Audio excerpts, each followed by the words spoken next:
Hello नमस्कार दोस्तों, स्वागत है आप लोगों का सीडीपी बाल विकास और शिक्षा शास्त्र के प्रैक्टिस सेट में। इस वीडियो में हम पिछले वर्ष जो भी प्रश्न पूछे गए हैं उन्हें व्याख्यात्मक तरीके से हल करेंगे। वीडियो को लास्ट तक ज़रूर देखें और अपने मित्रों को ज़रूर शेयर करें। और चैनल पर नए हैं तो एक बार चैनल को सब्सक्राइब जरूर कर लेंगे और साथ ही साथ अपना स्कोर भी काउंट करते हुए चलेंगे। तो चलते हैं आज के पहले प्रश्न पर। Child development and pedagogy. पहला प्रश्न, जब बच्चा फेल होता है तो इसका तात्पर्य है कि बच्चे ने उत्तरों को सही तरीके से याद नहीं किया है, बच्चे को प्राइवेट ट्यूशन लेनी चाहिए थी, या व्यवस्था फेल हुई है, या बच्चा पढ़ाई के लिए योग्य नहीं है। तो एक बच्चा जब फेल होता है तो इसका तात्पर्य क्या होता है कि उसकी शिक्षा व्यवस्था जो है वो फेल हुई है। ऑप्शन नंबर सी सही जवाब हो जाएगा। आगे देखते हैं, शिक्षण से अधिगम पर बल देने वाला परिवर्तन हो सकता है बाल केंद्रित शिक्षा पद्धति अपनाकर, रटने को प्रोत्साहित करके, या अग्र शिक्षण की तकनीकी अपनाकर, या परीक्षा परिणाम पर केंद्रित होकर। तो बाल केंद्रित शिक्षा पद्धति अपनाकर शिक्षण से हम क्या कर सकते हैं, अधिगम पर बल दे सकते हैं। इसका सही जवाब हो जाएगा ऑप्शन नंबर ए। अगला प्रश्न, बीजों का अंकुरण संकल्पना के शिक्षण की सबसे प्रभावी पद्धति है विद्यार्थियों द्वारा पौधे के बीज बोना और उसके अंकुरण चरणों का अवलोकन करना, या श्यामपट्ट पर चित्र बनाना और वर्णन करना, या बीज की वृद्धि के चित्र दिखाना, या विस्तृत व्याख्या करना। तो बीजों का अंकुरण संकल्पना के शिक्षण के सबसे प्रभावी तरीका क्या होगा, शिक्षार्थियों द्वारा पौधे के बीज बोना और उसके अंकुरण के चरणों का अवलोकन करना होता है। ऑप्शन नंबर ए जो है ये सबसे सटीक जवाब हो जाएगा। आज का अगला प्रश्न, समावेशी शिक्षा। समावेशी शिक्षा क्या है? ऑप्शन ए, कक्षा में विविधता का उत्सव मनाती है, या फिर दाखिले संबंधी कठोर प्रक्रियाओं का बढ़ावा देती है, या तथ्यों की शिक्षा मतारोपण से संबंधित है, या हाशिए पर स्थित वर्गों से शिक्षकों की क्या होनी चाहिए, सम्मिलित करने से संबंधित है। तो इसका सही जवाब क्या हो जाएगा? समावेशी शिक्षा क्या है? कक्षा में विविधता का उत्सव मनाती है। ऑप्शन नंबर ए सही जवाब हो जाएगा। शिक्षा को समावेशीकरण यह बताता है कि विशेष शैक्षणिक आवश्यकताओं की पूर्ति के लिए एक सामान्य छात्र और एक दिव्यांग छात्र के समान शिक्षा प्राप्ति के अवसर मिलने चाहिए, जिसमें एक सामान्य छात्र एक दिव्यांग छात्र के साथ विद्यालय में अधिकतर समय बिताता है। पहले समावेशी शिक्षा की परिकल्पना सिर्फ विशेष छात्रों के लिए की गई थी, लेकिन आधुनिक काल में हर शिक्षक को इस सिद्धांत का विस्तृत दृष्टिकोण जो है वो कक्षा में व्यवहार लाना चाहिए। आज का अगला प्रश्न, किस प्रकार के प्रश्नों का वस्तुनिष्ठ प्रश्न की श्रेणी में रखा गया? लघु उत्तरात्मक प्रश्न, मुक्त उत्तर वाला प्रश्न, या सत्य असत्य, या निबंधात्मक प्रश्न। तो वस्तुनिष्ठ प्रश्न जिसे हम ऑब्जेक्टिव टाइप क्वेश्चन कहते हैं, या उसे हम ट्रू और फॉल्स के नाम से भी जानते हैं। ऑप्शन नंबर सी सही जवाब हो जाएगा। आज का प्रश्न, निम्नलिखित में से कौन सी प्रगतिशील शिक्षा की विशेषता है? केवल प्रस्तावित पाठ्यपुस्तकों पर आधारित अनुदेशन, परीक्षाओं में अच्छे अंक प्राप्त करने पर बल, बार बार ली जाने वाली परीक्षाएं, समय सारणी और बैठने की व्यवस्था में लचीलापन। तो प्रगतिशील शिक्षा से तात्पर्य क्या होता है कि विषय वस्तु को समय सारणी के अनुसार पढ़ाने में क्या होना चाहिए, लचीलापन, एवं छात्रों के बैठने की व्यवस्था में लचीलापन लाना चाहिए। ऑप्शन नंबर डी सही जवाब हो जाएगा। अगला प्रश्न, एक शिक्षक प्रश्न पत्र बनाने के बाद यह जांच करता है कि क्या प्रश्न परीक्षण के विशिष्ट उद्देश्यों की परीक्षा ले रहे हैं। वह मुख्य रूप से इस प्रश्न पत्र की बारे में चिंतित है। किस बारे में चिंतित है?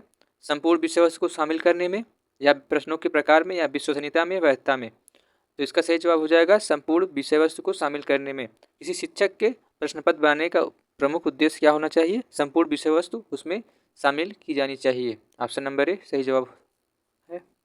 अगला प्रश्न, विवेचनात्मक शिक्षा शास्त्र का दृढ़ विश्वास है कि ऑप्शन ए, शिक्षार्थियों को स्वतंत्र रूप से तर्कड़ा नहीं करना चाहिए, बच्चे स्कूल से बाहर क्या सीखते हैं यह अप्रासंगिक है, या फिर शिक्षार्थियों के अनुभव और प्रत्यक्ष अनुभव होते हैं, या एक शिक्षक को हमेशा कक्षा कक्ष के अनुदेशन का नेतृत्व करना चाहिए।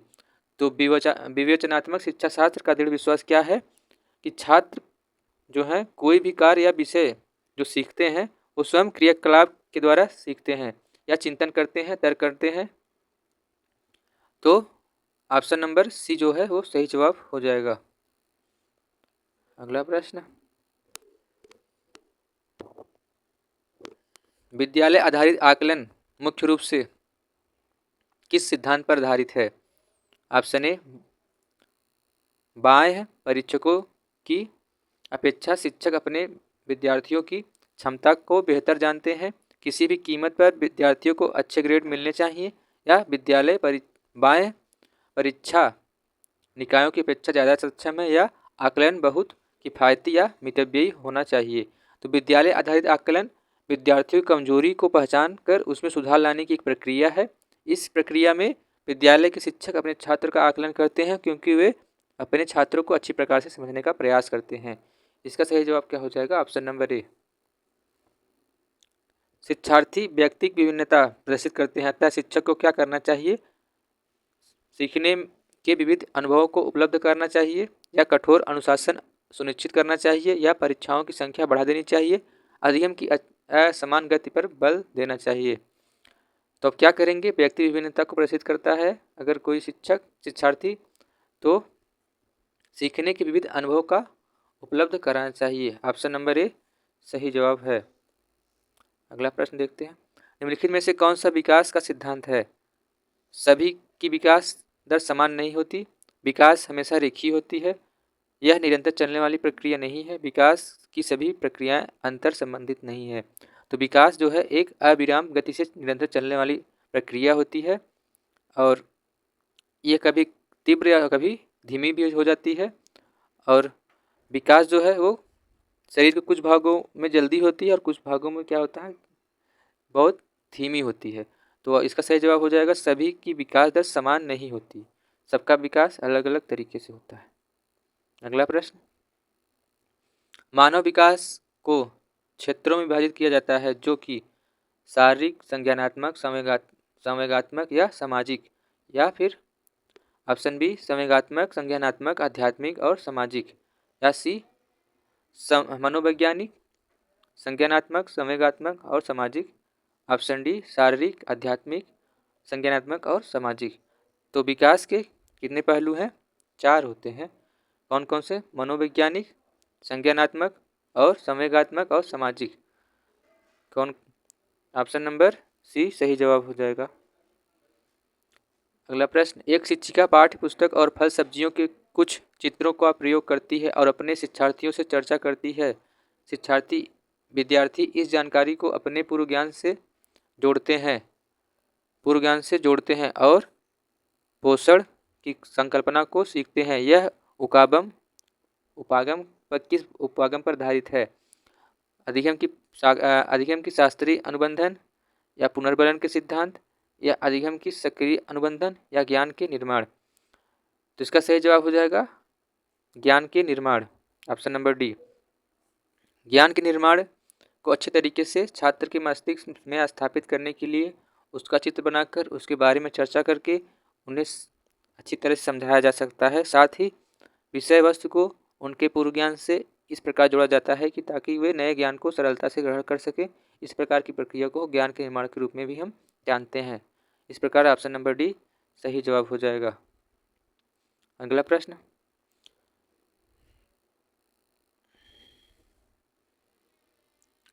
जब बच्चे की दादी उसे उसकी माँ की गोद से लेती है तो बच्चा रोने लगता है, बच्चे का कारण क्या होता है? सामाजिक दुश्चिंता, संवेगात्मक दुश्चिंता, या फिर अजनबी, या फिर वियोग। तो इसका सही जवाब हो जाएगा संवेगात्मक दुश्चिंता।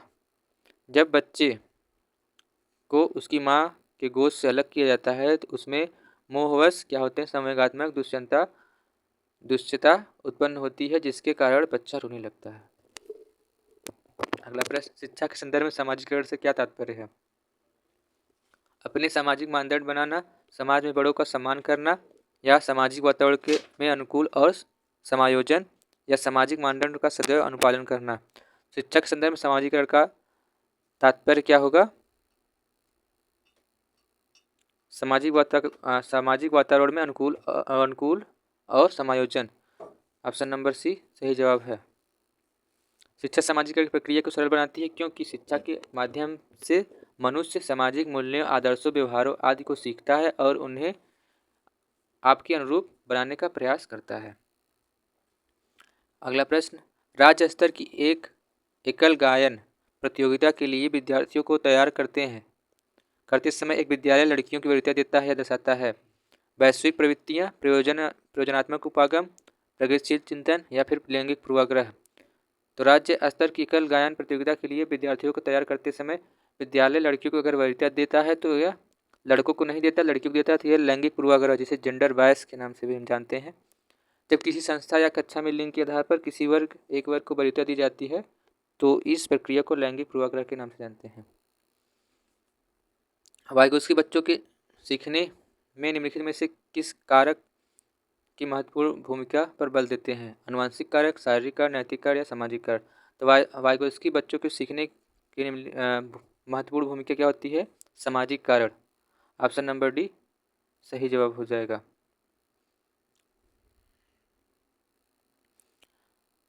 वाइगोत्स्की के अनुसार बालक क्या है? संज्ञानात्मक विकास की व्याख्या उसको सामाजिक संस्कृत परिवेश के परिक्षेप में करनी चाहिए। किसी बालक का सामाजिकरण जिस सामाजिक सांस्कृतिक परिक्षेप से हुआ है उसी के अनुरूप उसमें भाव, विचार, दृष्टिकोण एवं मानसिक क्षमता का विकास होता है। अगला प्रश्न, एक शिक्षिका अपने शिक्षार्थियों की विभिन्न अधिगम शैलियों को संतुष्ट करने के लिए विभिन्न वैविध्यपूर्ण कार्यों का उपयोग करती है वह प्रभावित है? कोहलबर्ग के नैतिक विकास से, गार्डनर की बहुबुद्धि शिक्षा से, या वाइगोत्स्की के सामाजिक सांस्कृतिक सिद्धांत से, या पियाजे के संज्ञानात्मक विकास के सिद्धांत से? तो इसका सही जवाब क्या हो जाएगा? वैविध्यपूर्ण कार्यों का उपयोग कर रही है तो हार्वर्ड गार्डनर के बहुबुद्धि सिद्धांत से वो प्रभावित है। ऑप्शन नंबर बी सही जवाब हो जाएगा।